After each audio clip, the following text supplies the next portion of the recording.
The Constitution of India, Preamble. We, the people of India, having solemnly resolved to constitute India into a sovereign, socialist, secular, democratic republic and to secure to all its citizens justice, social, economic and political, liberty of thought, expression, belief, faith and worship, equality of status and of opportunity, and to promote among them all fraternity, assuring the dignity of the individual and the unity and integrity of the nation. In our Constituent Assembly, this 26th day of November 1949, do hereby adopt, enact and give to ourselves this Constitution.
Hello everyone, once again a warm welcome to our biology virtual class. Hope you all are doing well and watching videos on our YouTube channel Disney Guru Chillet Studio. In the last class we have started a new chapter, that is chapter 4, Why Classification, and I hope you have started your file works. We will continue the chapter in the next video because your exams are coming now. So today we will discuss some model questions based on the chapters 1, 2 and 3. So children, don't waste your time, take your biology file now itself and note down the questions and answers discussed in this video and prepare well for the exam. Children, this is your basic science question paper of last year's first terminal examination, that is 2019-20 first terminal examination basic science question paper another. So it includes physics, chemistry and biology. Total score is 60 marks and each subject will get 40 minutes to write. Okay, and you will get 15 minutes cool off time at the beginning of the exam. So 15 minutes in the physics, chemistry, biology 3 പേപ്പറും വായിച്ച് മനസ്സിലാക്കി വെക്കുക. അതിനുള്ള ടൈമാണത്. Then you can start writing physics, then chemistry and then biology. Okay. So നമുക്ക് ബയോളജിയിലെ questions discuss ചെയ്യാം. And this is the biology section. Time 40 minutes, score 20. Okay. അപ്പോൾ first question നോക്കൂ. Answer any 3 from questions 1 to 4. So first 4 questions carries 1 mark. So 1 mark questions le first one നോക്കൂ. Identify the cell organelle. Every year it is asking. So the diagrams are important എന്ന് പറയുന്നത് അതിനാണ്. ഫയലിൽ നിങ്ങൾ diagrams വരച്ച് മനസ്സിലാക്കി വെക്കുക. And here it is asked the diagram of Golgi complex. So you have to write Golgi complex. Sometimes they will ask function also. So then you have to write that also. So every cell organelle is important like this. ഇതുപോലെ ചോദിക്കും. Okay. Then second question. Correct mistakes if any in the underlined part of the given statements. So ഈ മോഡലിലുള്ള questions മിക്കവാറും ചോദിക്കാറുള്ളതാണ്. അതെങ്ങനെയെന്ന് വെച്ചാൽ 4 options will be there, A B C D. So ഈ 4 ഓപ്ഷൻസിൽ 1 or 2 sentences, മിക്കവാറും 2 sentences correct ആയിരിക്കും, 2 sentences wrong ആയിരിക്കും. So we have to find out the wrong sentence. Okay, correct sentence അവിടെ വിട്ടിട്ട് wrong sentence ആണ് നമുക്ക് ശരിയാക്കി എഴുതേണ്ടത്. So just find out the wrong sentences now. A collenchyma is seen in the soft parts of the plant. Is it correct? No. Collenchyma നമുക്ക് soft പാർട്ടിലല്ല കാണാൻ പറ്റുക. Collenchyma gives the flexibility to the plant. So flexible പാർട്ടിലാണ് നമുക്ക് കാണാൻ പറ്റുക. Soft പാർട്ടിൽ കാണുന്നത് parenchyma ആണ്. We have studied that. Okay. So parenchyma is seen in the soft parts of the plants എന്ന് നിങ്ങൾ റീറൈറ്റ് ചെയ്ത് എഴുതണം. ഓക്കെ, സോ അണ്ടർലൈൻഡ് പാർട്ടിലാണ് ഇവിടെ മിസ്റ്റേക്സ് ഉള്ളത്. അപ്പോൾ അണ്ടർലൈൻഡ് പാർട്ട് മാത്രം നമ്മൾ പാരൻകൈമ എന്ന് മാറ്റി എഴുതാം. ഓക്കെ, അല്ലാതെ ചില കുട്ടികൾ എന്താ ചെയ്യുകയെന്ന് വെച്ചാൽ ഇത് റോങ് സെൻറ്റൻസ് ആണെന്ന് പറഞ്ഞിട്ട് കോളൻകൈമ അവിടെ ഉണ്ടാവും, ബാക്കിയുള്ളത് മാറ്റി എഴുതും. അപ്പോൾ അങ്ങനെ ചെയ്യേണ്ട ആവശ്യമില്ല. You have to rewrite the underlined part only. Underlined പാർട്ടിൽ മാത്രമാണ് നമ്മൾ ശ്രദ്ധിച്ച് അതിനെ മാറ്റി എഴുതേണ്ട ആവശ്യമുള്ളൂ. ഓക്കെ, സോ ഹിയർ കോളൻകൈമ മാറ്റിയിട്ട് പാരൻകൈമ ആക്കി ബാക്കി സെൻറ്റൻസ് അതേപടി അങ്ങോട്ട് എഴുതാം. ദെൻ ബി നോക്കാം. Sclerenchyma is made up of cells that are uniformly thick all over the cell wall. Is it correct? Yes, it is correct only. Then muscular tissue can transform into other type of cells. Is it muscular tissues which can transform into other types of cells? No, it is stem cells. അല്ലേ, muscular ടിഷ്യൂവിൻ്റെ അവിടെ നമുക്ക് stem cells എന്നാണ് വന്നാലാണ് ഈ sentence correct ആവുള്ളൂ. Okay, so you have to rewrite it as stem cells, എന്നിട്ട് ആ സെൻറ്റൻസ് അങ്ങനെ എഴുതാം. ആൻഡ് നെക്സ്റ്റ് വൺ ഡി നോക്കൂ. Blood carries out the conduction of materials and makes the body resistant to diseases. So ബ്ലഡിൻ്റെ function ആണ് ഇവിടെ പറഞ്ഞിരിക്കുന്നത്. That is correct only. So don't want to rewrite it. So what we have to do this in this question is this A option, that is collenchyma is in and parenchyma ആക്കി എഴുതുക. Then C muscular tissue നോടെ stem cells എന്ന് എഴുതിയിട്ട് എഴുതുക. So you have to write these 2 sentences, then only you will get 1 mark. Okay, ഈ 1 മാർക്കിൻ്റെ question നിങ്ങൾക്കിത് half മാർക്കായിട്ട് കിട്ടും. So you have to write the both sentence. So it is very important to carefully read this. So sometimes what happens is most of the students are not reading the questions, and even if they know the answer, they are not writing it. So you will lose the mark. നിങ്ങൾ എത്ര തന്നെ പഠിച്ചാലും നിങ്ങൾ question ശരിക്കും വായിച്ചിട്ടില്ലെങ്കിൽ നിങ്ങൾക്ക് അറിയുന്ന question പോലും answer പോലും നിങ്ങൾക്ക് എഴുതാൻ പറ്റാതാവും.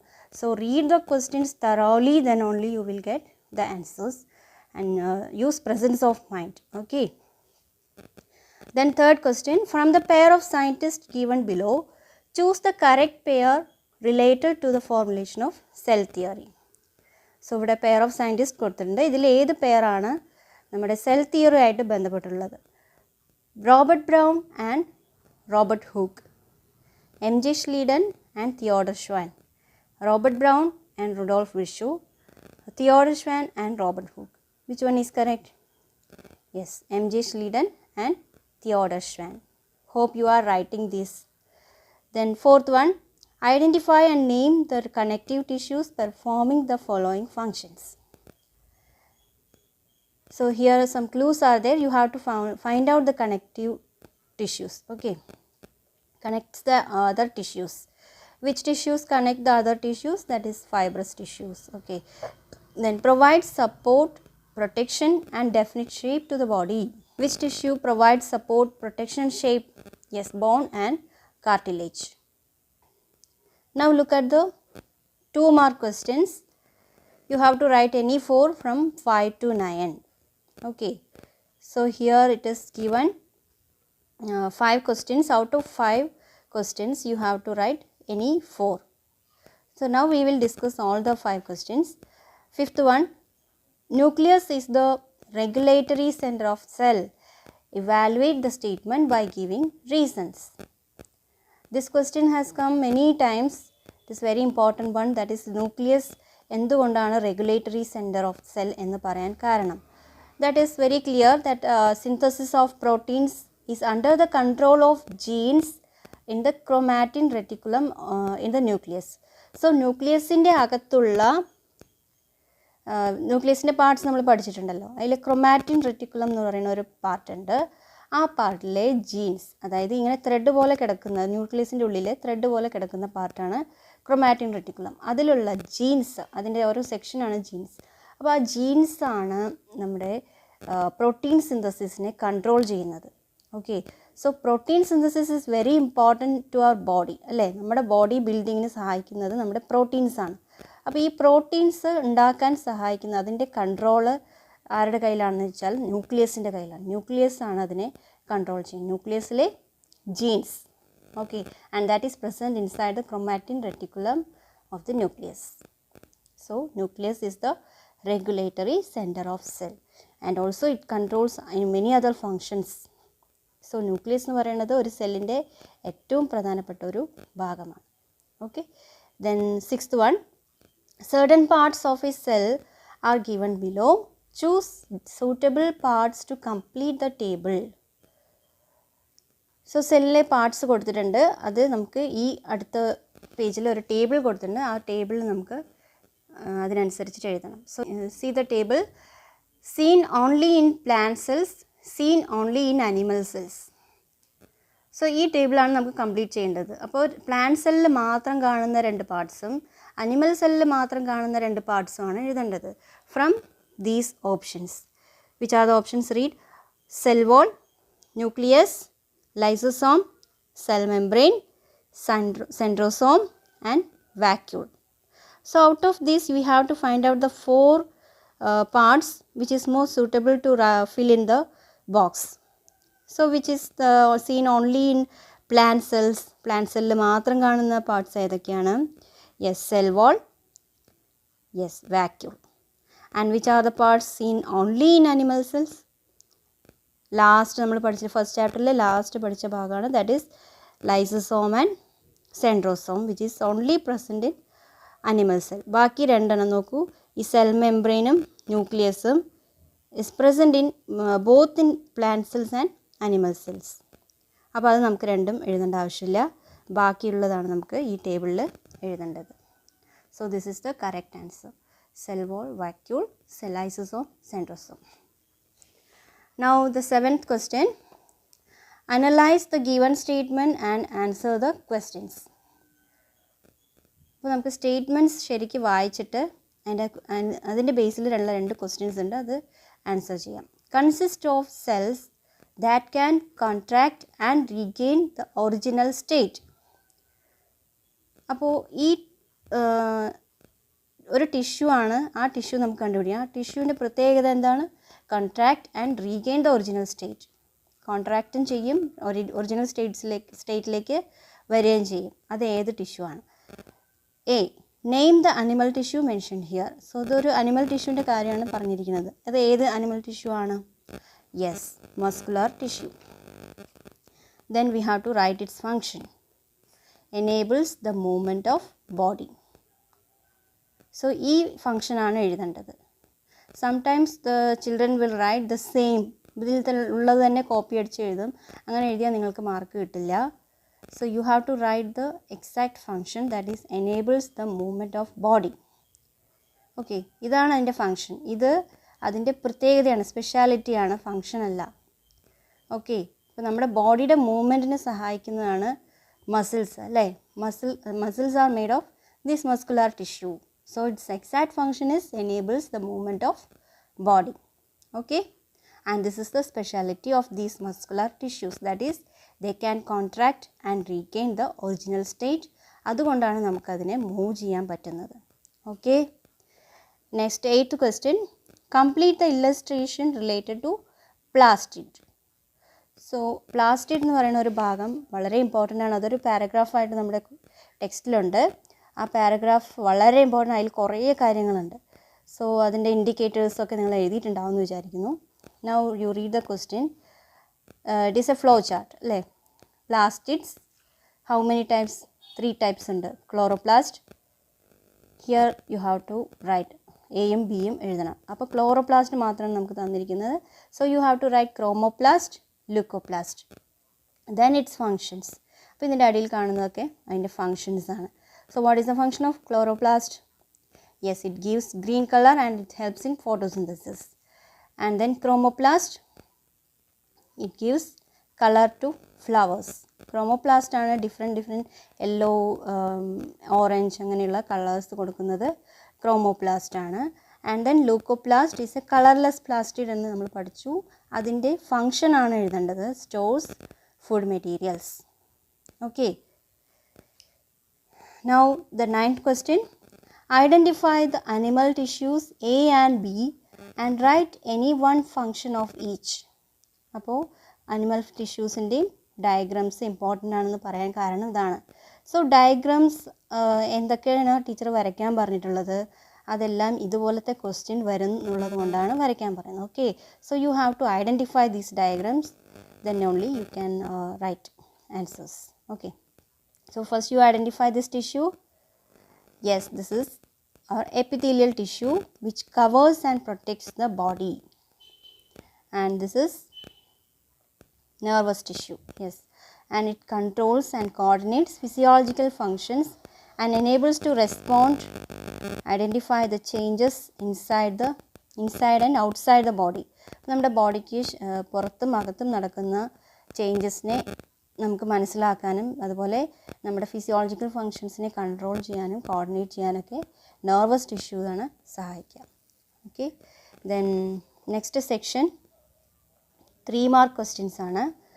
സോ ഔട്ട് ഓഫ് 10 to 13 അത് 4 ക്വസ്റ്റ്യൻസ് ഉണ്ട്. അതിൻ്റെ ഏതെങ്കിലും 3 questions you have to answer. Now the 10th one. Various stages in the preparation of a slide to observe the plantain root cells through a microscope are given in the box. Arrange them in correct order.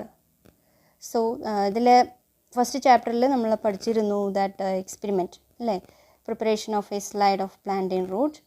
അപ്പോൾ അതിൽ നമ്മൾ follow ചെയ്ത steps, ആ steps thorough ആക്കിയിട്ട് വെച്ചാലേ നിങ്ങൾക്ക് ഇങ്ങനൊരു question വരുമ്പോൾ നിങ്ങൾ കറക്റ്റായിട്ട് എഴുതാൻ പറ്റുള്ളൂ. അല്ലെങ്കിൽ so you have to write in the correct order. Already they have given the first one. Put the material to be observed in a petri dish containing water. നമ്മുടെ മെറ്റീരിയൽ വാട്ടറിൽ പെട്രി ഡിഷിലെ വാട്ടറിൽ ഇട്ട് വെച്ചിട്ടുണ്ട്. Then what is the next step? So you have to read and find out it. Okay, നന്നായിട്ട് വായിച്ചാലേ മനസ്സിലാവുള്ളൂ. The first one വേഗം പറഞ്ഞു പോവാം. Take thin cross sections of the material to be observed. അല്ലേ, നെക്സ്റ്റ് സ്റ്റെപ്പ് അതാണ്, നമുക്ക് അതിൻ്റെ cross sections എടുക്കുക. Then shift the sections to a wash glass containing water. അതാണ് സിയിൽ എഴുതേണ്ടത്. Okay, then D. Which one is the next one? Yes, put the thinnest sections to a wash glass containing stain. Then next one is add 1 or 2 drops of glycerin to the slide. അപ്പോൾ slide എടുത്തിട്ട് ആദ്യം നമ്മൾ glycerin ആണ് ഒഴിക്കുക. Then put the stained section in the glycerin on the slide. അപ്പോൾ glycerine ഒഴിച്ചതിന് ശേഷമാണ് നമ്മൾ ആ സെക്ഷൻ നമ്മൾ സ്ലൈഡിൽ കൊണ്ടുവന്ന് വെക്കുന്നത്. Then next one, place a cover glass over the material in such a way that air bubbles do not pass. So അതിനുശേഷം നമ്മൾ കവർ ഗ്ലാസ് വയ്ക്കുന്നു. Then the last step is given here itself. അപ്പോൾ അവർ തന്നെ last step ഇവിടെ കൊടുത്തിട്ടുണ്ട്. Wipe out the excess glycerine and observe through a microscope. So all the steps are given in ABCDEFGH manner. അപ്പോൾ ഈ steps ഇതിൻ്റെ ഇടയിലുള്ളതാണ് നമ്മൾ എഴുതേണ്ടത്. Okay, so this also you have to read thoroughly. നന്നായിട്ട് ഈ ക്വസ്റ്റ്യൻ വായിച്ചാലേ നിങ്ങൾക്ക് കൃത്യമായിട്ട് ആൻസർ ചെയ്യാൻ പറ്റുള്ളൂ. Okay, then 11th one. A portion of the science diary of a student is given below. Analyze it and answer the questions. So science diary ഒരു സ്റ്റുഡൻറ്റിൻ്റെ science ഡയറിയിൽ നിന്നും എടുത്ത ഒരു പോർഷനാണിത്. അത് അനലൈസ് ചെയ്ത് നമുക്ക് താഴെയുള്ള 3 ക്വസ്റ്റ്യൻസിനും ആൻസർ ചെയ്യണം. Okay. In our body there are certain specialised cells that can transform into any kind of cells. They compensate the destruction of cells. So ഈ കുട്ടിയുടെ ഡയറിയിൽ എഴുതിയിരിക്കുന്നത് നമ്മുടെ ബോഡിയിൽ ഒരു പ്രത്യേകതരം സെൽസ് ഉണ്ട് which can transform into other type of any kind of cells. അപ്പോൾ ഈ പ്രത്യേകതയുള്ള ഒരു സെൽസ് നമ്മുടെ ഏത് സെൽസുമായിട്ടും മാറാൻ ഉള്ള കഴിവുണ്ട്. And they compensate the destruction of cells. ഏതെങ്കിലും സെൽസ് നശിച്ചു പോവുകയാണെങ്കിൽ അതിനെ കോമ്പൻസേറ്റ് ചെയ്യാനും ഈ സെൽസ് യൂസ് ചെയ്യാറുണ്ട്. അപ്പോൾ ഏത് സെല്ലാണത്? Name the cells indicated in the diary.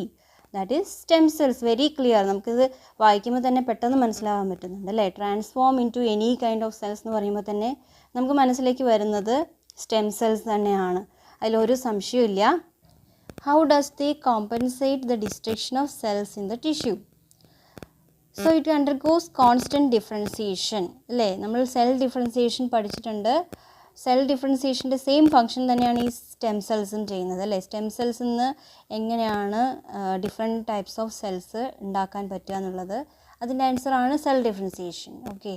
So it undergoes constant differentiation, and where it was undifferentiated cell, then to partially differentiated cells, then completely differentiated cells ആണ് നമ്മുടെ ഡിഫറെൻറ്റ് ടൈപ്സ് ഓഫ് സെൽസായി മാറുന്നത് അല്ലേ? ഏതൊക്കെയാണ്? Nervous tissue, nerve cells, bone cells, muscle cells, അങ്ങനെ different സെൽസായി മാറുന്നതാണ് complete differentiation. So cell differentiation ഉണ്ടാകുമ്പോഴാണ് ഈ സ്റ്റെം സെൽസ് വേറൊരു സെല്ലായിട്ട് മാറി ആ ഡിസ്ട്രക്റ്റ് ആയിട്ടുള്ള ആ സെൽസിനെ കോമ്പൻസേറ്റ് ചെയ്യുന്നത്. ഓക്കെ. ഇപ്പോൾ ഏതെങ്കിലും ഒരു സ്ഥലത്ത് നമുക്ക് ഇഞ്ചുറി ആയിട്ടുണ്ടെങ്കിൽ, അവിടെ ഇപ്പോൾ ബോണും മസിൽസൊക്കെ ഇഞ്ചുർഡ് ആയിട്ടുണ്ടെങ്കിൽ അവിടെ വീണ്ടും അത് തിരിച്ചു വരാൻ കാരണം ഈ സ്റ്റെം സെൽസ് പ്രവർത്തിക്കുന്നത് കൊണ്ടാണ്. Okay. So this is the answer. undergoes constant differentiation and get transformed into other kind of cells. അപ്പോൾ ഇത്രയും എഴുതിയാൽ മതി. ബാക്കിയുള്ളത് ഞാൻ നിങ്ങൾക്ക് മനസ്സിലാക്കാൻ വേണ്ടി പറഞ്ഞതാണ്. അപ്പോൾ എഴുതുമ്പോൾ ഇത്ര ബ്രീഫായിട്ട് ഒരു സെൻറ്റൻസിൽ എഴുതാം. Then C, what is the importance of these cells in modern medicine? അപ്പോൾ സ്റ്റെം സെൽസിൻ്റെ ഇമ്പോർട്ടൻസ് ആണ് നമ്മൾ നെക്സ്റ്റ് എഴുതുന്നത്. That is treatment of blood cancer, diabetes, Parkinson's disease etcetera.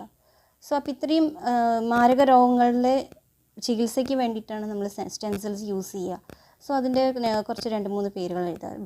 Blood cancer, diabetes, Parkinson's disease, ഇങ്ങനെയുള്ള diseases. Okay. Then 12th question. Observe the diagram of vascular tissue and answer the questions. So we have studied the vascular tissues in plants. In plants there are 2 types of vascular tissues, that is xylem and phloem. It is very easy. B question ആർക്കും എഴുതാൻ പറ്റും അല്ലേ? Xylem കഴിഞ്ഞ് അടുത്തത് എന്താ? Phloem. Then so first ക്വസ്റ്റ്യൻ്റെ answer ആയി. Identify B, that is phloem. Then 2, why are they known as vascular tissues? എന്തുകൊണ്ടാണ് അതിനെ വാസ്കുലർ ടിഷ്യൂസ് എന്ന് പറയാൻ കാരണം? Because they transports water, minerals and food അല്ലേ? നമ്മുടെ ശരീരത്തിലെ സർക്കുലേറ്ററി സിസ്റ്റം ഉണ്ടല്ലോ, അതുതന്നെയാണ് ഇതിലെ വാസ്കുലർ ടിഷ്യൂസ് എന്ന് പറയുന്നത്. സോ വാസ്കുലർ മീൻസ് ട്രാൻസ്പോർട്ടിങ് എന്നാണ്. സർക്കുലേറ്റ് ചെയ്യുക, ട്രാൻസ്പോർട്ട് ചെയ്യുക എന്നുള്ളതാണ് വാസ്കുലറിൻ്റെ മീനിങ്. സോ പ്ലാന്റ്സിലെ വാസ്കുലർ ടിഷ്യൂസ് ചെയ്യുന്ന ഫങ്ഷൻ എന്താണ്? They transports water, minerals and food. അപ്പോൾ പ്ലാന്റിന് ഗ്രോ ചെയ്യാൻ ആവശ്യമായ വാട്ടറും മിനറൽസും ഫുഡും ഒക്കെ ട്രാൻസ്പോർട്ട് ചെയ്യുന്നത് ഈ 2 ടിഷ്യൂസ് ആയതുകൊണ്ട് they are called vascular tissues. They are collectively known as vascular tissues. Okay. നമ്മുടെ ശരീരത്തിലുള്ള വാസ്കുലർ ടിഷ്യൂസ് ഏതാണെന്ന് നിങ്ങൾക്കറിയാമോ? Circulatory system, yes, arteries and veins അല്ലേ? നമ്മുടെ ബ്ലഡ് വെസൽസ് ആണ് നമ്മുടെ ഇതുപോലത്തെ vascular tissues which carries blood and which help them to transport nutrients and oxygen അല്ലേ? ഓക്സിജനും ന്യൂട്രിയൻസും ട്രാൻസ്പോർട്ട് ചെയ്യുന്നത് ബ്ലഡ് ആണല്ലോ. ആ ബ്ലഡ് ഏത് വഴിയാണ് പോവുക? യെസ്, ബ്ലഡ് വെസൽസ് വഴി. അപ്പോൾ ആ ബ്ലഡ് വെസൽസ് പോലെ തന്നെയാണ് നമ്മുടെ സൈലവും ഫ്ലോയവും. Okay. Then third one, write two peculiarities of each of them. എന്തൊക്കെയാണ് ഇത് രണ്ടിൻ്റെയും പ്രത്യേകതകൾ എന്താണ്? Xylem transports water and tubes formed from elongated cells. അപ്പോൾ ഈ രണ്ട് പോയിൻ്റ് ആക്കി എഴുതുക. സൈലത്തിൻ്റെ പ്രത്യേകത എന്താണ്? Transports water and tubes formed from elongated cells. Elongated cells വെച്ചിട്ടാണ് അത് ഉണ്ടാക്കിയിരിക്കുന്നത്. ഇലോങ്ങേറ്റഡ് സെൽസ് ആണ്. ഫ്ലോയത്തിൽ എങ്ങനെയാണെന്ന് നോക്കൂ. ഫ്ലോയമിൻ്റെ function transports food composed of tubular interconnected cells. So tubular interconnected cells ആണ് ഫ്ലോയത്തിനുള്ളത്. That is phloem. Then 13th one, last question ആണ്. So usually biology paper have 13 questions. ഇങ്ങനെയാണ് വരാറ് എപ്പോഴും. 1 mark question 4 എണ്ണം, 2 mark questions 5 എണ്ണം, 3 mark questions 4 എണ്ണം, അങ്ങനെയാണ് വരിക. ഓക്കെ. So 13 question നോക്കാം. Last question. Observe the diagram and answer the question. So what's the diagram given here? Yes, plant cell ആണ്. സെൽ വാൾ ഉണ്ട്. So it is a plant cell and വാക്യൂളും കാണാം അല്ലേ, വലിയൊരു വാക്യൂൾ ഉണ്ട്. So definitely it is a plant cell. Name the parts A and B and write their functions. So you just have to find out the A and B. ഇവിടെ അവർ label ചെയ്തിട്ടുള്ള A and B parts ആണ് നിങ്ങൾ കണ്ടുപിടിക്കേണ്ടത്. So what is the A? Yes, it is endoplasmic reticulum. ന്യൂക്ലിയസിൻ്റെ തൊട്ടടുത്ത് കിടക്കുന്നതാണ് endoplasmic reticulum. And the big one hollow പാർട്ടാണത്, that is vacuole അല്ലേ. Yes, endoplasmic reticulum and vacuole. Then you have to write the functions. So endoplasmic reticulum എന്ന് എഴുതിയിട്ട് അതിൻ്റെ ഫങ്ഷനും, vacuole എന്ന് എഴുതിയിട്ട് അതിൻ്റെ ഫങ്ഷനും എഴുതുക. That's all. U will get 3 marks. So you might have understood that biology paper is very simple. Simple questions are when you compare with your UP question papers. അല്ലേ, U പിയിലെ question papers വെച്ച് നോക്കുമ്പോൾ നിങ്ങൾക്ക് ഈ 8th question paper കുറച്ചുകൂടി സിമ്പിളായിരിക്കും. But you have to read the text very well അല്ലേ. Answers വളരെ കുറച്ച് എഴുതാനുള്ളൂ. But you have to read the text as well as the question paper. Question പേപ്പറും അതുപോലെ നന്നായിട്ട് വായിച്ച് മനസ്സിലാക്കിയാലേ എഴുതാൻ പറ്റും. Okay Children, now we will discuss the last year's half yearly exam biology question paper. So half yearly we have 2 chapters mainly, that is chapter 3 and chapter 4. Chapter 4 we are just started only, so we will discuss the questions from chapter 3. Okay, so chapter 3 le questions matram nokam. Sometimes in half yearly exam question papers there will be questions from chapter 1 and 2 also. Okay, if it is there we will discuss that also. Okay, now the first question 1 mark question le, second question we will discuss. Find the odd one from the following and write the common feature of others.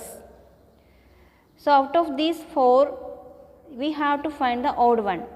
Mura, Neeli Ravi, Jamnapari, Badavari. So can you find out the odd one? Yes, Jamnapari. What about the others? Yes, others are buffalo varieties. ബാക്കിയെല്ലാം buffalo varieties ആണ്. ജംനാപാരി എന്താണ്? Yes, variety of goat അല്ലേ, goat വെറൈറ്റിയാണ്. So you have to write the odd one along with the other common features of others. Okay, sometimes what happens is children will write the odd one only, then you will get only half marks. So you have to write the reason also why it is odd and what is the common feature of others, then only you will get the full mark, that is 1 mark. Okay, now third question is from 4th chapter, so we will discuss the 4th question. Suggest any 2 modern farming techniques that enable farming without being affected by the adverse change in climate. So question മനസ്സിലായോ? We have to write any 2 modern farming techniques. എന്തിനു വേണ്ടി? To meet the adverse change in climate. ക്ലൈമറ്റിൻ്റെ ചേഞ്ചുമായിട്ട് പൊരുത്തപ്പെടാൻ വേണ്ടിയുള്ള two modern farming techniques നമ്മൾ പഠിച്ചിട്ടുണ്ട്, that is polyhouse farming and precision farming. That's all you want to write. Okay, now 2 marks questions നോക്കാം. First one, fifth one, don't use chemical fertilizers or chemical pesticides in agricultural fields while applying microbial fertilizers. So microbial fertilizers use ചെയ്യുമ്പോൾ chemical fertilizers അല്ലെങ്കിൽ chemical pesticides use ചെയ്യാൻ പാടില്ല എന്നാണ്. This is the instruction given by an agricultural officer in a training program conducted for farmers. അപ്പോൾ ഫാമേഴ്സിൻ്റെ training programme നടത്തുന്ന സമയത്ത് agricultural officer കൊടുത്ത ഒരു മെയിൻ ഇൻസ്ട്രക്ഷനാണ് ഇത്. അതായത് മൈക്രോബിയൽ ഫെർട്ടിലൈസേഴ്സ് നമ്മൾ യൂസ് ചെയ്യുമ്പോൾ ഒരിക്കലും കെമിക്കൽ ഫെർട്ടിലൈസേഴ്സോ കെമിക്കൽ പെസ്റ്റിസൈഡ്സോ യൂസ് ചെയ്യാൻ പാടില്ല എന്നാണ് പറയുന്നത്.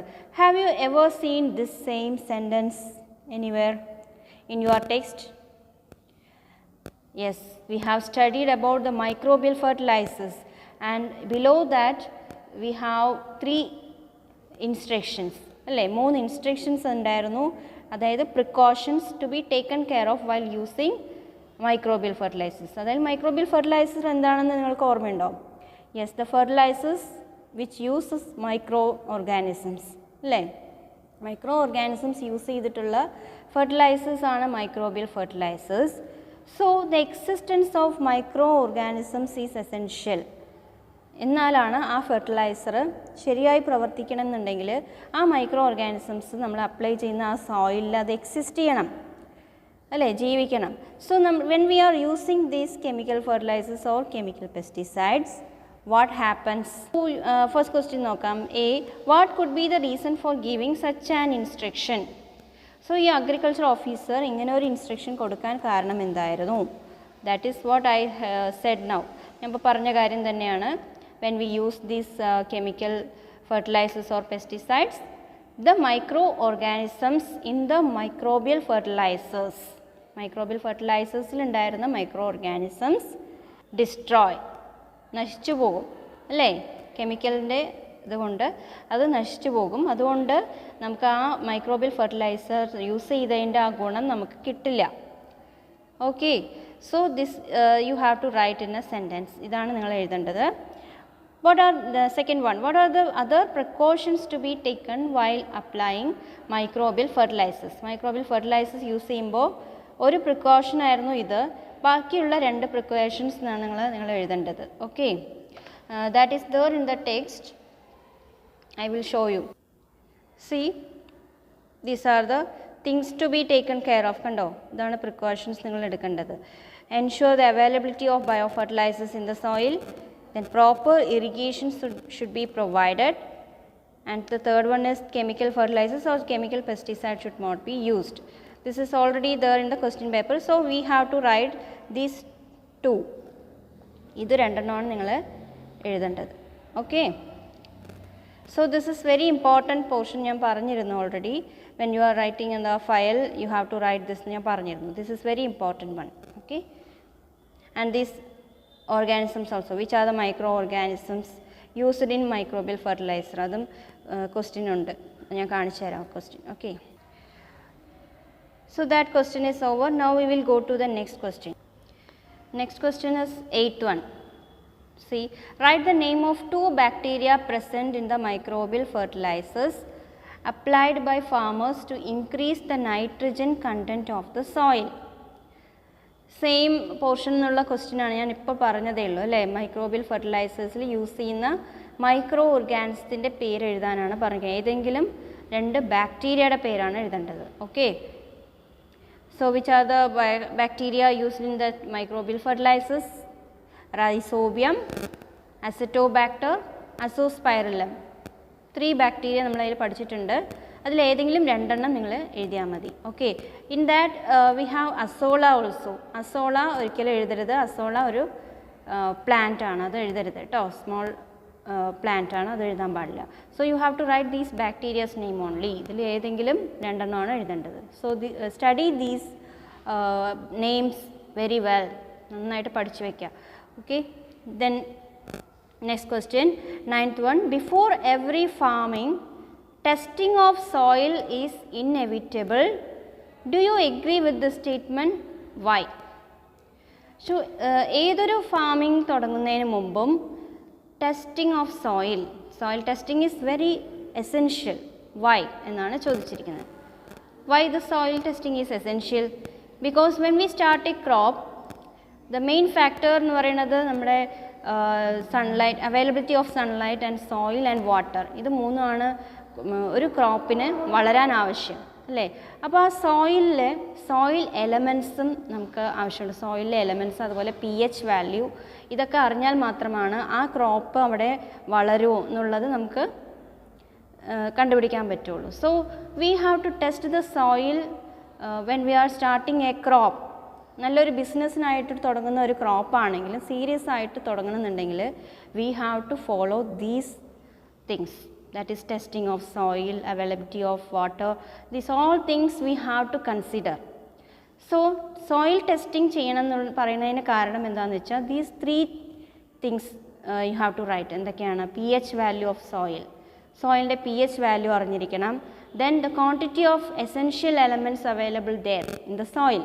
അപ്പോൾ ആ സോയിലിൽ ഏതൊക്കെ എലമെൻറ്റ്സ് ആണ് ഉള്ളത് എന്നുള്ളത് അറിഞ്ഞിരിക്കണം. Then soil texture also, soil ഏത് തരത്തിലുള്ള സോയിലാണ് അവിടെ ഉള്ളത്, അതൊക്കെ ഇതെല്ലാ ടെസ്റ്റും നടത്തി ലാബിൽ ഈ ടെസ്റ്റൊക്കെ നടത്തിയതിന് ശേഷം മാത്രമാണ് നമുക്ക് അവിടെ ഫാമിംഗ് തുടങ്ങാൻ പറ്റുമോ ഇല്ലയോ എന്നുള്ളത് അറിയുള്ളൂ. So you have to write these. അപ്പോൾ ഇതാണ് എഴുതിയത്. നിങ്ങൾ കുറച്ച് എലാബറേറ്റ് ചെയ്തിട്ട് എഴുതിയാൽ മതി. You will get 2 marks. So the main points should be there. ഈ points എല്ലാം ഉണ്ടായിരിക്കണം. Now we will move to the 3 mark questions. So 3 mark questions നോക്കാം. 10th one. Scientific methods of agriculture and the animals related to the fields are given in the table below.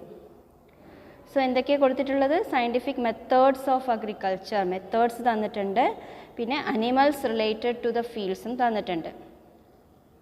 So complete it സൂട്ടബിളി, complete ചെയ്യണം. നമ്മൾ ഇത് 3 സെക്ഷനായിട്ട് തന്നിട്ടുണ്ട്. എന്തൊക്കെയാണ് നോക്കൂ? Varieties. So varieties എല്ലാത്തിൻ്റെയും പേര് ഇവിടെ കൊടുത്തിട്ടുണ്ട്. അങ്കോറ, ഞൊടിയൻ, കട്ട്ല, ഓർക്കിഡ്. സോ ഇതെല്ലാം നമുക്ക് ഫെമിലിയർ ആയിട്ടുള്ളതാണ്, ടെക്സ്റ്റിലുള്ളത് തന്നെയാണ്. Next column that is sector, അല്ലേ? നമുക്കിതിൽ ആകെ ഒന്ന് മാത്രമേ ഇതിൽ അവർ കൊടുത്തിട്ടുള്ളൂ, അപ്പിക്കൾച്ചർ. അപ്പിക്കൾച്ചർ എന്ന് പറയുന്നത് ഒരു അഗ്രികൾച്ചർ സെക്ടറാണ്. So this column is for writing sector. Then next one the animals reared, അല്ലേ? ഏതൊക്കെ അനിമൽസ് ആണ്? റിയറിംഗ് ഓഫ് ഫിഷ് കൊടുത്തിട്ടുണ്ട്. So we have to complete the other 3. So ഈ 3 എണ്ണവും നമുക്ക് ഫില്ല് ചെയ്യണം. ഓക്കെ, സോ ഫസ്റ്റ് വൺ നോക്കാം. അങ്കോറ. അങ്കോറ എന്ന് പറയുന്നത് ഏത് സെക്ടറിലുള്ളതാണ്, ഏത് സെക്ടറിലെ വെറൈറ്റിയാണ് എന്ന് നമുക്ക് അത് പഠിച്ചിട്ടുണ്ടെങ്കിൽ മാത്രമാണ് കിട്ടുക, അല്ലേ? That is cuniculture, rearing of rabbit. റാബിറ്റിലെ ഒരു വെറൈറ്റിയാണ് angora. So here you have to write cuniculture, then rearing of rabbits. Then next one ഞൊടിയൻ, apiculture ആണ്, because it is the rearing of honey bees. Honey ബീസിൻ്റെ റിയറിങ്ങിനെയാണ് നമ്മൾ apiculture എന്ന് പറയുക. അതിലെ ഒരു വെറൈറ്റിയാണ് ഞൊടിയൻ. Then next is catla. Everybody knows that, അല്ലേ? ഇതിലൊരു സംശയമില്ല, rearing of fish and it is pisciculture. Orchid, that also everybody knows that rearing of ഫ്ലവേഴ്സിനെയാണ് നമ്മൾ ഫ്ലോറിക്കൾച്ചർ എന്ന് പറയുക. അതിലെ ഒരു വെറൈറ്റിയാണ് orchid. Okay, this is very easy, അല്ലേ? ഇത് നിങ്ങൾക്ക് വളരെ എളുപ്പത്തിൽ നിങ്ങളത് ബൈ ഹാർട്ട് ചെയ്ത് പഠിച്ചിട്ടുണ്ടെങ്കിൽ ഇതുപോലൊരു ക്വസ്റ്റ്യൻ ഉറപ്പായിട്ടും വരും. 3 മാർക്സിൻ്റെയാണ് കൂടുതൽ ഇത് വരാറ്. അപ്പോൾ നന്നായിട്ട് പഠിച്ചു വയ്ക്കുക. 3 മാർക്സ് എളുപ്പത്തിൽ കിട്ടുന്ന ഒരു ക്വസ്റ്റ്യൻ ആണിത്. Okay, then next 13th one, last question നോക്കാം. ബാക്കിയുള്ളതൊക്കെ വേറെ ചാപ്റ്ററിലുള്ളതാണ്. 13th one, the placard prepared by students for Farmers Day Rally is given below. Farmers Day Rallyക്ക് വേണ്ടി പ്രിപ്പയർ ചെയ്ത പ്ലക്കാർഡാണ് ഇവിടെ ഉള്ളത്. കുട്ടികളുണ്ടാക്കിയ പ്ലക്കാർഡ് എന്താണ് നോക്കാം. Sustainable agriculture, eco friendly agriculture, ഇതാണ് അതിലെ മുദ്രാവാക്യം. അതായത് പ്ലക്കാർഡിലുള്ള മുദ്രാവാക്യമാണ് സസ്റ്റൈനബിൾ അഗ്രികൾച്ചർ എന്ന് പറയുന്നത് എക്കോ ഫ്രണ്ട്ലി അഗ്രികൾച്ചറിന് തുല്യമാണ്. അതായത് എന്നും നിലനിൽക്കുന്ന ഒരു അഗ്രികൾച്ചർ നമുക്ക് ആവശ്യമാണ്, അതും എക്കോ ഫ്രണ്ട്ലി ആയിട്ടുള്ള അഗ്രികൾച്ചർ. സോ ഈ ഒരു പ്ലക്കാർഡ് കാണുമ്പോൾ നിങ്ങൾക്ക് മനസ്സിൽ വരുന്ന എന്തൊക്കെയാണ് കാര്യങ്ങൾ, നമ്മൾ പഠിച്ചിട്ടുള്ള കാര്യങ്ങൾ എന്തൊക്കെയാണ് മനസ്സിൽ വരുന്നത്? Yes, food security. First one നമ്മൾ പഠിച്ച food security, food for all അല്ലേ, സൊസൈറ്റിയിലെ എല്ലാവർക്കും ഫുഡ് ആവശ്യം എന്നുള്ളത്. പിന്നെ അതിനുവേണ്ടി നമ്മൾ എന്തെല്ലാം ചെയ്യാൻ പറ്റും? Yes, Sunday farming, family farming, അങ്ങനെ സ്വയം കിച്ചൺ ഗാർഡനൊക്കെ തുടങ്ങാം. Then write 3 advantages of practising this message. അപ്പോൾ നമുക്ക് ഇതുകൊണ്ടുള്ള അഡ്വാൻറ്റേജസ് എന്തൊക്കെയാണ്? ഇങ്ങനെ ചെയ്യുന്നത് കൊണ്ട് നമുക്ക് എന്തെല്ലാം അഡ്വാൻറ്റേജസ് ഉണ്ടാകാം? സോ വേറൊരു കാര്യം മനസ്സിൽ വരുന്നത് എന്താണെന്ന് വെച്ചാൽ, നമ്മൾക്ക് യൂസ് ചെയ്യേണ്ടത് ബയോ ഫെർട്ടിലൈസേഴ്സും പെസ്റ്റിസൈഡ്സും ആണ് യൂസ് ചെയ്യുക. And when we start the agriculture of our own, നമ്മൾ സ്വയം തുടങ്ങുകയാണെങ്കിൽ നമുക്കതിൽ നിന്ന് കിട്ടുന്ന ഒരു ഗുണം എന്താണ്? Advantage, yes, pesticide free vegetables and fruits. നമുക്ക് പെസ്റ്റിസൈഡ് ഇല്ലാത്ത വെജിറ്റബിൾസും ഫ്രൂട്ട്സും കിട്ടും. അതുപോലെ തന്നെ ഫുഡ് സെക്യൂരിറ്റിയും നമുക്ക് എൻഷുർ ചെയ്യാൻ പറ്റും. എല്ലാവർക്കും food for all in the society, അത് നമുക്ക് എൻഷുർ ചെയ്യാൻ പറ്റും. Now we will discuss one more question paper, that is half yearly question paper of before last year. Last ഇയറിൻ്റെ before last year question paper നമുക്ക് discuss ചെയ്യാം. Children, this is before last year, that is 2018-2019 half yearly question പേപ്പറാണ് കേട്ടോ. Half yearly question പേപ്പറാണ്. Okay, so look at the second question നോക്കാം. Find the odd one, right the common feature of others. Children, I hope you are writing these questions and answers. എഴുതുന്നുണ്ടല്ലോ എല്ലാവരും ഫയലിലേക്ക്? Okay, very good. So നമുക്കിതിൽ again അതുപോലത്തെ ഒരു question ആണ്, odd one കണ്ടുപിടിക്കാനുള്ള question. Grey giant, white leghorn, white giant, angora. So ഏതാണ് നമുക്കിത് ഓഡ് വൺ ആയിട്ട് തോന്നുന്നത്? Grey giant, white giant, Angora, white leghorn ഒക്കെ കൊടുത്തിട്ടുണ്ട്. അപ്പോൾ ഇതിൽ ഏതാണ്? Yes, white leghorn is the odd one because others are varieties of rabbit അല്ലേ, റാബിറ്റ് വെറൈറ്റീസ് ആണ് ബാക്കിയുള്ളതൊക്കെ. സോ വൈറ്റ് ലഗൂൺ പറയുന്നത് ഏത് വെറൈറ്റിയാണ്? യെസ്, ചിക്കൻ വെറൈറ്റിയാണ് അല്ലേ, കോഴിയിലെ ഒരു വെറൈറ്റിയാണ്. ബാക്കിയുള്ളതൊക്കെ റാബിറ്റ് വെറൈറ്റീസ് ആണ്. So you have to write the odd one along with the reason also. ഇതാണ് റീസൺ, കോമൺ ഫീച്ചർ എഴുതിയാൽ അതാണ് അതിൻ്റെ റീസൺ, എന്തുകൊണ്ടാണ് ഇത് ഓഡായതെന്നുള്ളത്. അപ്പോൾ എപ്പോഴും ഓഡ് വൺ എഴുതുമ്പോൾ നിങ്ങൾ റീസൺ എഴുതുക. Okay, many of the students are writing the odd one only. They are thinking that they will get 1 mark when they write the odd one only, because the question you have to read the question also. Common feature എഴുതാൻ പറഞ്ഞിട്ടുള്ളത് കൊണ്ട് അത് എഴുതിയിട്ടുണ്ടെങ്കിൽ മാത്രമാണ് നിങ്ങൾക്ക് 1 mark കിട്ടുക. Okay, now we will discuss the 2 mark questions. 2 mark ക്വസ്റ്റ്യനിലെ fourth one നോക്കൂ. Using the given indicators identify the corresponding modern agricultural practices. So കുറച്ച് ഇൻഡിക്കേറ്റേഴ്സ് കൊടുത്തിട്ടുണ്ട്, അതിലേക്ക് നമുക്ക് ആൻസർ എഴുതണം. അതെന്താണ്, അതേത് അഗ്രികൾച്ചർ പ്രാക്ടീസ് ആണെന്ന് നമുക്കത് കണ്ടുപിടിച്ച് എഴുതാം. First one, agricultural practice which control weeds and limit irrigation by covering the soil using polythene sheet. Polythene sheet കൊണ്ട് കവർ ചെയ്ത ഇറിഗേഷൻ മെത്തേഡ് ഏതാണ്? അഗ്രികൾച്ചർ മെത്തേഡ് ഏതാണ്? Which limits irrigation? Yes, precision farming അല്ലേ. പ്രെസിഷൻ ഫാമിങ്ങിലാണ് നമ്മൾ എന്ത് ചെയ്തിട്ടുള്ളത്? പോളിത്തീൻ ഷീറ്റ് വെച്ച് കവർ ചെയ്ത് ആ ഭാഗം മാത്രം വെള്ളം ഒഴിച്ച് കൊടുത്താൽ മതി. അപ്പോൾ ബാക്കിയുള്ള ഭാഗത്ത് വെള്ളം പോകുന്നത് നമുക്ക് ഒഴിവാക്കാം. So it will limit irrigation. അപ്പോൾ വാട്ടർ അവൈലബിലിറ്റിക്ക് അനുസരിച്ചിട്ട് നമുക്ക് ചെയ്യാൻ പറ്റുന്ന ഒരു മെത്തേഡാണ്. And it with control weeds also. വീഡ്സും കൺട്രോൾ ചെയ്യും. എന്തുകൊണ്ട്? ഈ പോളിത്തീൻ ഷീറ്റ് അവിടെ യൂസ് ചെയ്തതുകൊണ്ട് വീഡ്സ് വളരാൻ സാധ്യത കുറവാണ്. Okay, so that kind of farming is precision farming. ഇത് ആ ഭാഗം വായിച്ചിട്ടുള്ളവർക്ക് പെട്ടെന്നത് ആൻസർ കിട്ടും. Okay, then B question, agricultural practice to increase crop yield many times greater than regular methods controlling the temperature and moisture. ടെമ്പറേച്ചറും മോയ്സ്ചറൊക്കെ control ചെയ്ത് crop yield കൂട്ടാൻ സഹായിക്കുന്ന അഗ്രികൾച്ചറൽ മെത്തേഡ് ഏതാണ്? Yes, it is very clear, that is polyhouse farming അല്ലേ. Polyhouse ഫാമിങ്ങിലാണ് നമുക്ക് ടെമ്പറേച്ചറും മോയ്സ്ചറും ഒക്കെ കൺട്രോൾ ചെയ്യാൻ പറ്റുന്ന ഒരു method. Then C question, roots of plants are grown into air and nutrients are directly sprayed to it. Yes, that is aeroponics. Plants grown in nutrient solution. Nutrient സൊല്യൂഷനിൽ വെച്ചിട്ട് ഗ്രോ ചെയ്യുന്ന method ഏതാണ്? Yes, hydroponics. So this I think this is very very very easy for you. ആർക്ക് വേണമെങ്കിലും എഴുതാൻ പറ്റുന്ന ഒരു question ആണിത് അല്ലേ. ആ ഒരു 4 ഫാമിംഗ് മെത്തേഡ്സ്, മോഡേൺ മെത്തേഡ്സ് നമ്മൾ പഠിച്ചിട്ടുണ്ട്. അതിലെ ഏറ്റവും ക്ലിയർ ആയിട്ടുള്ള സെൻറ്റൻസസ് ആണ് ഇവിടെ കൊടുത്തിട്ടുള്ളത്. ഇത് നിങ്ങൾക്ക് ഈസി ആയിട്ട് എഴുതി 2 മാർക്സ് സ്കോർ ചെയ്യാൻ പറ്റും. Okay, next one. See in this half yearly question paper first ചാപ്റ്ററിൻ്റെ ക്വസ്റ്റ്യൻ ആണ്, കണ്ടോ. Observe the given diagram. So what is this? This is a cell organelle, അല്ലേ. Identify and name the given cell organelle. Very easy, that is mitochondria. And write any function of the organelle. So ഇതിൻ്റെ ഏതെങ്കിലും ഒരു function ആണ് എഴുതേണ്ടത്. That is mitochondria is for production of energy in the cell, അല്ലേ. സെല്ലിലെ energy പ്രൊഡക്ഷന് സഹായിക്കുന്ന ഒന്നാണ് mitochondria. And it is also called the power house of the cell. So ചില കുട്ടികൾ പവർ ഹൗസ് ഓഫ് സെൽ മാത്രം എഴുതും. അങ്ങനെ എഴുതിയിട്ട് കാര്യമില്ല.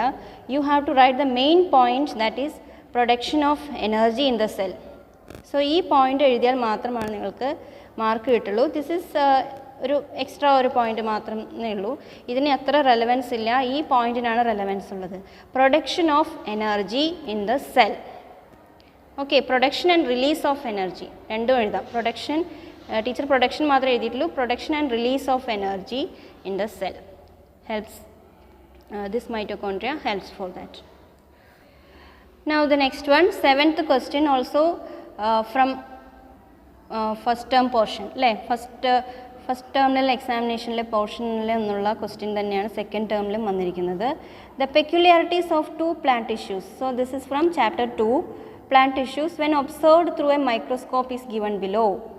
അപ്പോൾ പ്ലാന്റ് ടിഷ്യൂസിൻ്റെ പെക്യുലാരിറ്റീസ് കൊടുത്തിട്ടുണ്ട്, മൈക്രോസ്കോപ്പിലൂടെ ഒബ്സർവ് ചെയ്ത peculiarities. A, composed of cells that are thick only at the corners of the cell wall. Cell വാളിൻ്റെ കോർണേഴ്സിൽ മാത്രം തിക്കുള്ളത് ഏതാണ്? Yes, collenchyma. Then B, composed of cells with the simplest structure. Simplest സ്ട്രക്ചറുള്ള tissue ഏതാണ്? That is parenchyma. So easy ആയിട്ട് നമുക്ക് first question എഴുതാം. Identify and name the plant tissues A and B. So A is collenchyma, B is parenchyma. Write the function of B. ബിയുടെ function എഴുതാം. പാരൻ കൈമയുടെ function എന്താണ്? Yes, helps in photosynthesis and it is present in the soft parts of plants. അപ്പോൾ photosynthesis ആണ് അതിൻ്റെ function. നിങ്ങൾക്ക് വേണമെങ്കിൽ it is present in the soft parts of the പ്ലാന്റ്സും കൂടെ എഴുതാം. Okay, very very easy question അല്ലേ ഇതൊക്കെ. ഡയറക്റ്റ് ക്വസ്റ്റ്യൻ ആണ്. Then next one, these are from next chapter, Y classification chapterലെ ക്വസ്റ്റ്യൻ ആണ്. അത് നമുക്ക് പിന്നീട് ഡിസ്കസ് ചെയ്യാം. ഓക്കെ, നൗ 3 മാർക്ക് ക്വസ്റ്റ്യനിൽ നോക്കൂ. വെരി കാണുമ്പോൾ വലിയ ക്വസ്റ്റ്യൻ പോലെയൊക്കെ തോന്നും, but it is very simple. 10th question, the graph related to different agricultural sectors are given below. Analyze and answer the questions. So ഒരു ഗ്രാഫ് കൊടുത്തിട്ടുണ്ട്, related to agricultural sectors. Method of cultivation, farmers. Method of cultivation ഏതൊക്കെയാണ്? Sericulture, apiculture, cuniculture, pisciculture. അപ്പോൾ farmers എത്രത്തോളം ഉണ്ട്, എത്ര farmers ഇത് select ചെയ്തിട്ടുണ്ട് എന്നുള്ളതാണ് ഈ ഒരു ഗ്രാഫ് ആയിട്ട് കൊടുത്തിട്ടുണ്ട്, അല്ലേ. സോ ഇതിൽ നമുക്ക് നോക്കുമ്പോൾ അറിയാം ഏറ്റവും കൂടുതൽ ഫാമേഴ്സ് ചെയ്യുന്നത് this apiculture, then sericulture, then pisciculture, then cuniculture. അപ്പോൾ നമുക്കിത് നോക്കുമ്പോൾ തന്നെ മനസ്സിലാവുന്നുണ്ട് അല്ലേ, അനലൈസ് ചെയ്യുമ്പോൾ. ഇനി എന്താണ് ക്വസ്റ്റ്യൻസ് നോക്കാം. First one, name the organisms related to the cultivation adopted by most of the farmers. ഏറ്റവും കൂടുതൽ ഫാമേഴ്സ് ചെയ്യുന്നത് ഏത് കൾട്ടിവേഷനാണ് എന്ന് നോക്കിയാൽ തന്നെ നമുക്ക് പെട്ടെന്ന് മനസ്സിലായി. ഏത് ചെറിയ കുട്ടി പോലും പറഞ്ഞുതരും അല്ലേ. Which one is the most highest, നമുക്ക് ഗ്രാഫിലെ ഏറ്റവും ഹയസ്റ്റ് ആയിട്ടുള്ളത് ഏതാ? എപ്പികൾച്ചറാണ്. എപ്പികൾച്ചർ എന്ന് പറയുന്നത് എന്തിൻ്റെ കൾട്ടിവേഷനാണ്? യെസ്, ഹണി ബീസിൻ്റെ കൾട്ടിവേഷനാണ്. സോ ഇങ്ങനൊരു ക്വസ്റ്റ്യൻ ഈസി ആയതുകൊണ്ട് നിങ്ങൾ വിചാരിക്കും ഇത്ര ഈസി ആയിട്ട് ചോദിച്ചോന്ന്, പക്ഷേ ഇതിൽ കുറേ പേര് തെറ്റ് ചെയ്തിട്ടുണ്ട് കേട്ടോ. ഈ ക്വസ്റ്റ്യനിൽ കുറേ പേര് ആൻസർ തെറ്റായിട്ട് ആൻസർ ചെയ്യും. എന്താണെന്ന് വെച്ചാൽ ഇതിൻ്റെ ക്വസ്റ്റ്യൻ ശ്രദ്ധിക്കൂ. Name the organisms related to the cultivation adopted by most of the farmers എന്ന് ചോദിച്ചാൽ നിങ്ങൾ പെട്ടെന്ന് ചാടി കയറി എഴുതുന്നത് എപ്പിക്കൾച്ചർ എന്നായിരിക്കും. കുറേ പേര് അങ്ങനെയാണ് എഴുതിയിരിക്കുന്നത്. ബട്ട് ഏറ്റവും ബുദ്ധിയുള്ളവരെന്താ ചെയ്യാന്ന് അറിയാം, ക്വസ്റ്റ്യൻ ശരിക്കും വായിച്ചിട്ടുണ്ടാവും. നെയിം ദ ഓർഗാനിസംസ് എന്നാണ് ചോദിച്ചിരിക്കുന്നത്, നെയിം ദ സെക്ടർ എന്നല്ല. ഓക്കെ, സെക്ടർ എന്ന് ചോദിച്ചതാണെങ്കിൽ നിങ്ങൾക്ക് എപ്പിക്കൾച്ചർ എന്ന് എഴുതാം. ഓർഗാനിസംസ് ചോദിച്ചതുകൊണ്ട് you have to write honey bees. കണ്ടോ, ഇതുപോലത്തെ ക്വസ്റ്റ്യനും ഇതുപോലെ മണ്ടത്തരങ്ങളൊക്കെ കുറേ പേർക്ക് പറ്റാറുണ്ട്. So you have to read the questions very well. Honey bees എന്നാണ് എഴുതേണ്ടത്. Okay, second one, name the method of cultivation related with rearing of silk worms. So silk worms rear ചെയ്യുന്ന മെത്തേഡിൻ്റെ പേരെന്താണ്? That is sericulture. It's very easy. Then third one, write the names of any 2 fish varieties reared for food. So you have to write any 2 fish varieties reared for food, that is sardine, katla. Now we will look at the 12th question. Evaluate the given statement and answer the questions. One statement is given, you have to evaluate that and answer the question. Extinction of indigenous varieties is a great loss.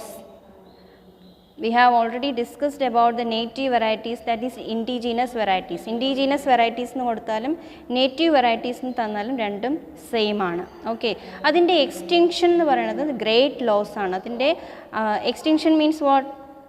Yes, stoppage, അവസാനിക്കുക, നശിച്ചു പോവുക. Okay, ആ indigenous varieties നശിച്ചു പോയാൽ അത് നമുക്ക് ഒരു great loss ആണ് എന്നുള്ളതാണ് statement. Now you evaluate this statement and answer the questions എന്നാണ്. അപ്പോൾ ഫസ്റ്റ് വൺ നോക്കൂ. Do you agree with this statement? Why? Do you agree with this statement? Yes, we will agree with this statement. And why? Why എന്ന് എഴുതുമ്പോൾ so you have to elaborate this.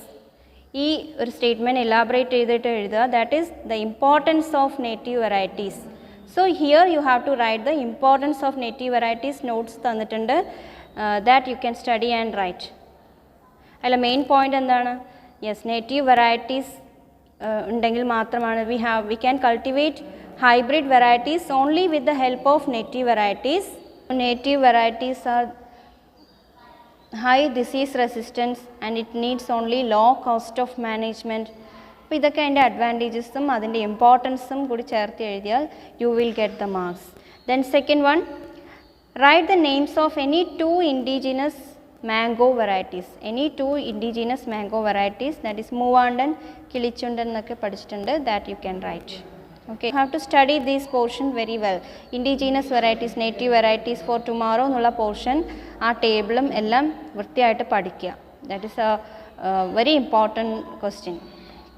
Okay, so children, I hope this was a useful video for you and you have noted down the important questions and answers discussed now. So prepare well for the exam, and if you have any doubts you can clarify with me or my teacher. So meet you soon in the next video. Till then, take care and have a nice day.